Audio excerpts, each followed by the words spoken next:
ఆంధ్రప్రదేశ్ రాష్ట్రంలో 55 ఏళ్ల తర్వాత ఇంటర్మీడియట్ బోర్డు విప్లవాత్మకమైన మార్పులు, చేర్పులు, సంస్కరణలు వాటికి ఒక నిర్ణయం తీసుకుంది. ఈ నిర్ణయం ప్రజాభిప్రాయం కొరకు జనవరి 26 వరకు బోర్డ్ ఆఫ్ ఇంటర్మీడియట్ ఎడ్యుకేషన్ వెబ్సైట్లో పెట్టి ఈ రోజున 10 లక్షల మంది విద్యార్థులు ఇంటర్మీడియట్ విద్యను అభ్యసిస్తున్నారు. వారి యొక్క అభిప్రాయాలు, వారి తల్లిదండ్రుల అభిప్రాయాలు, మేధావులు, విద్యాధికులు, విద్యావేత్తలు వారందరి అభిప్రాయ సేకరణ చేసిన తర్వాత తుది నిర్ణయం జనవరి 26న బోర్డ్ ఆఫ్ ఇంటర్మీడియట్ ఎడ్యుకేషన్ తీసుకొనుంది. అభిప్రాయాలు పంపదలుచుకున్నవారు వెబ్సైట్ అడ్రస్ BIEE-reforms@gmail.com పంపాలి. అసలు ఇంటర్మీడియట్ విద్య అనేది 1969లో మొట్టమొదటిసారిగా ప్రవేశపెట్టబడింది.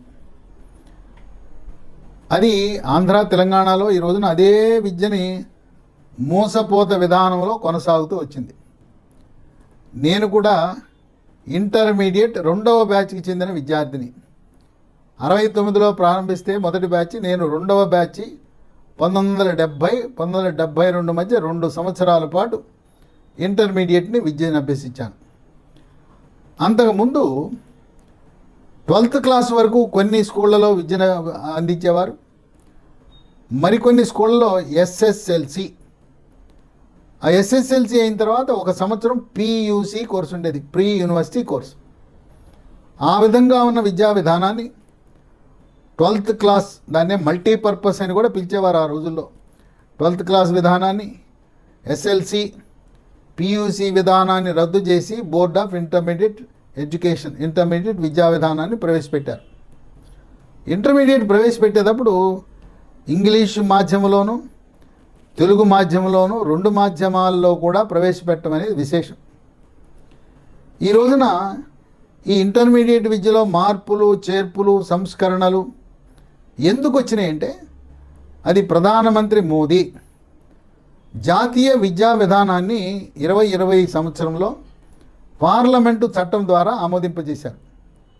దాన్ని ముద్దుగా షార్ట్ ఫామ్లో NEP 2020 అంటారు, న్యూ ఎడ్యుకేషన్ పాలసీ 2020.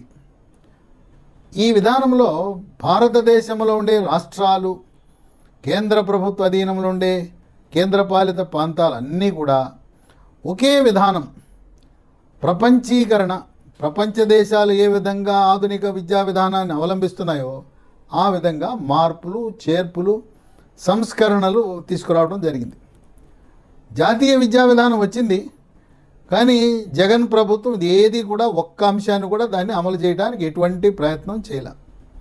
ఈ రోజున చంద్రబాబు నాయుడు విద్యాశాఖకి ఆదేశాలు ఇచ్చారు. అది స్కూల్ విద్య అయినా, ఇంటర్మీడియట్ విద్య అయినా, గ్రాడ్యుయేషన్ అయినా, పోస్ట్ గ్రాడ్యుయేషన్ అయినా, యూనివర్సిటీ విద్య అయినా, PhD అయినా జాతీయ విద్యా విధానానికి అనుకూలంగా సమూలముగా మార్పులు, చేర్పులు, సంస్కరణలు తీసుకురండి. మనకంటూ వేరు విధానం ఉండకూడదు.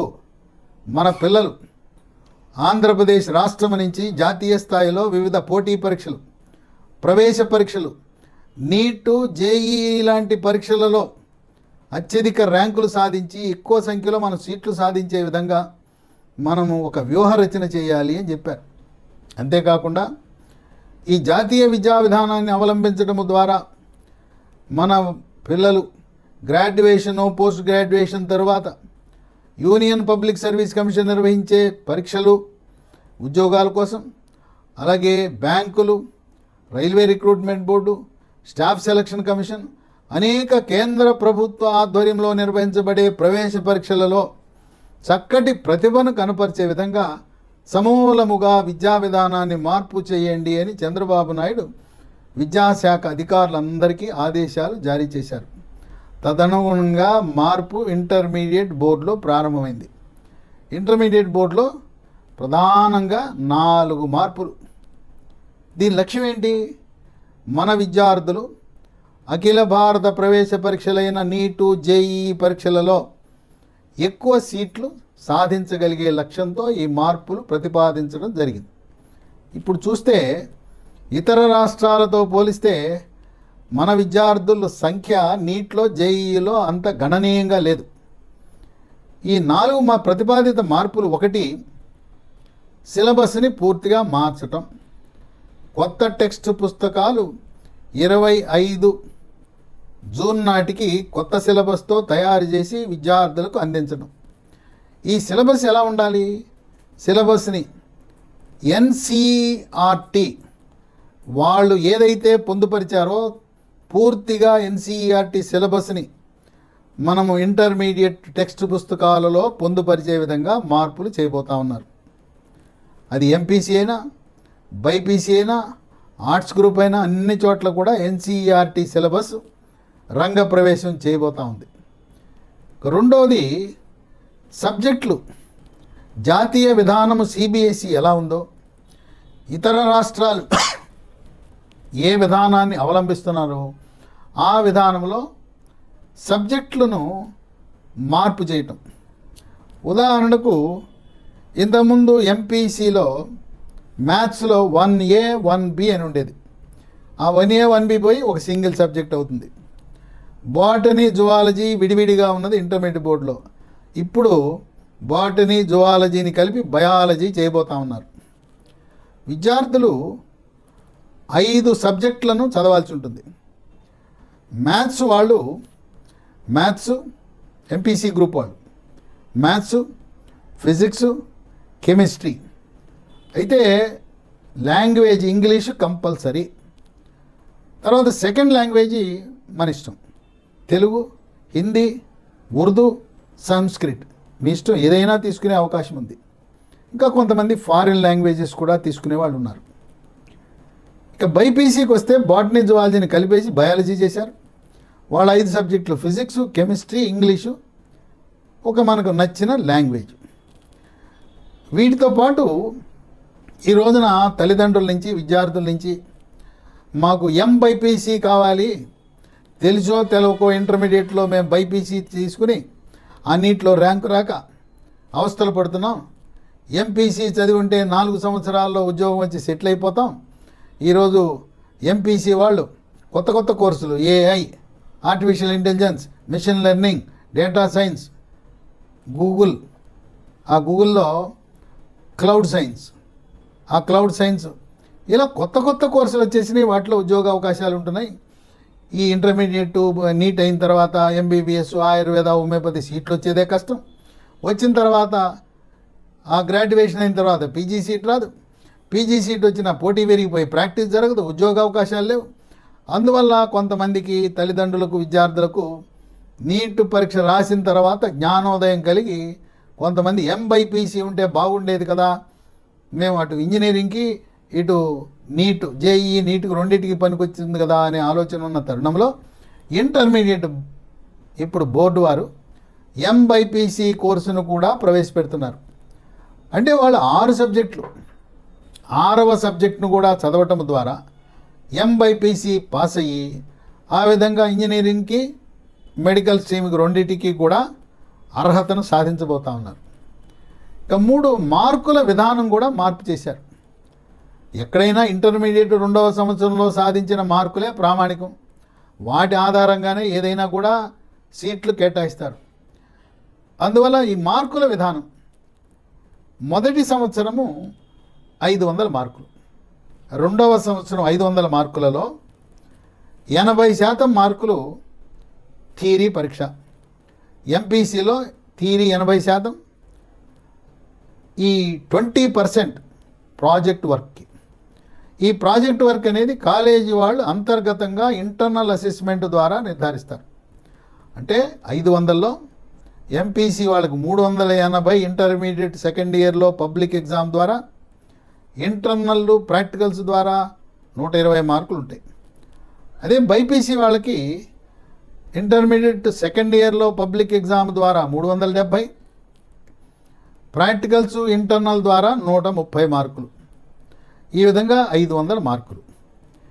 ఈ ఇంటర్నల్ ఎగ్జామినేషన్ అనే సిస్టమ్ను కొత్తగా ప్రవేశపెట్టారు.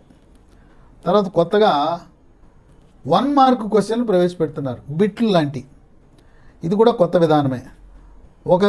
ఒక ప్రశ్న 1 మార్కే, ఆ ప్రశ్నకి 1 మార్కు ఉండే విధంగా కూడా ఇది కొత్త విధానాన్ని ప్రవేశపెడుతున్నారు. ఇక 4వది చాలా విప్లవాత్మకమైన నిర్ణయం. ఇంటర్మీడియట్ ఫస్ట్ ఇయర్లో అసలు పరీక్ష ఎందుకు? పబ్లిక్ పరీక్ష అవసరమా? అవసరం లేదు. భారతదేశంలో ఎక్కడా కూడా 11వ తరగతి 11th క్లాసులో పబ్లిక్ పరీక్ష ఉండదు. కేవలం ఆంధ్ర, తెలంగాణలో ఇంటర్మీడియట్ ఫస్ట్ ఇయర్ అయిపోయినాక పబ్లిక్ పరీక్ష రాయాలి. ఇక పబ్లిక్ పరీక్ష అంటే పిల్లల మీద లేనిపోయిన ఒత్తిడి.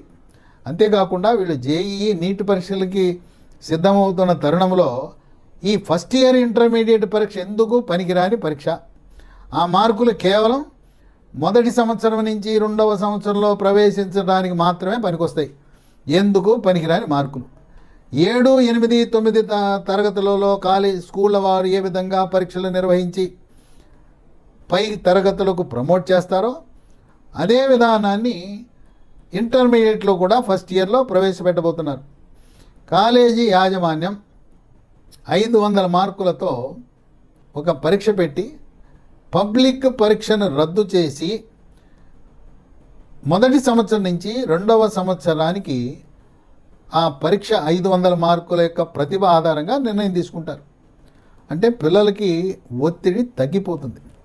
జాతీయ విద్యా విధానానికి అనుకూలంగా దేశంలో ఏ రాష్ట్రంలో లేని ఇంటర్మీడియట్ ఫస్ట్ ఇయర్ అంటే సిబిఎస్ఈలో 11వ తరగతితో సమానం. ఇది తొలగించడం విద్యార్థులకు, తల్లిదండ్రులకు ఎంతో ఆనందాన్ని కలిగించే విషయం. లేనిపోయిన పరీక్ష. దీనివల్ల పిల్లలు మానసికంగా తీవ్రమైన ఒత్తిడి గురవుతున్నారు. ఓ పక్క ఇంటర్మీడియట్ ఫస్ట్ ఇయర్ ఎగ్జామ్స్, మరో పక్క నీటు జేఈకి కావలసిన ప్రిపరేషన్. ఇది ఎంతో ఆనందించదగిన పరిణామం అని చెప్పి తల్లిదండ్రులు, విద్యార్థులు హర్షాన్ని వ్యక్తపరుస్తున్నారు. అలాగే విద్యాధికులు, మేధావులు, విద్యావేత్తలు ఈ విద్యా విధానంలో తెచ్చిన మార్పులు చాలా బాగున్నాయి. భేషైన విధానం.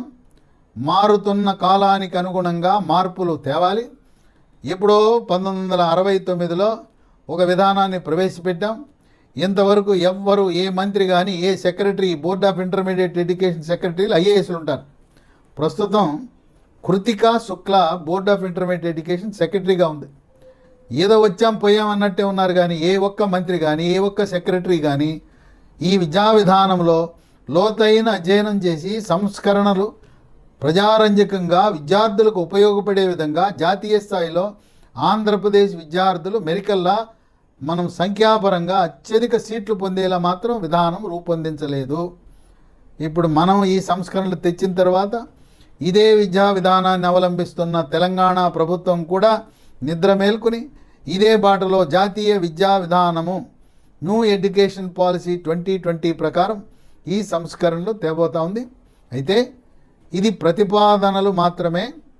జనవరి 26 వరకు ఈ ప్రతిపాదిత మార్పులలో ఇంకా ఏమైనా మంచి సలహాలు, సూచనలు తల్లిదండ్రుల నుంచి, విద్యార్థుల నుంచి, మేధావులు, విద్యాధికులు, సామాజిక కార్యకర్తల నుంచి ఏదైనా అమూల్యమైన విలువైన సలహాలు వస్తే దాన్ని కూడా దీంట్లో పొందుపరిచి ఈ విద్యా సంవత్సరం నుంచే ఈ సంస్కరణలు అమలు కాబోతున్నాయి. కొత్త టెక్స్ట్ బుక్లు, కొత్త సిలబస్తో, ఎన్సీఆర్టీ సిలబస్తో జూన్లో మనకు అందుబాటులోకి రాబోతున్నాయి. ఇంటర్మీడియట్ మొదటి సంవత్సరము పరీక్ష రద్దు. ఆ విధంగా విద్యార్థులపై తలపై ఉన్న భారము, కొండ లాంటి దాన్ని తొలగించడం ఒక విప్లవాత్మకమైన ప్రోగ్రెసివ్ స్టెప్. అంటే సంస్కరణలు ఎప్పుడు కూడా ప్రజారంజకంగా ఉండాలి, విద్యార్థులకు ఉపయోగపడే విధంగా ఉండాలి.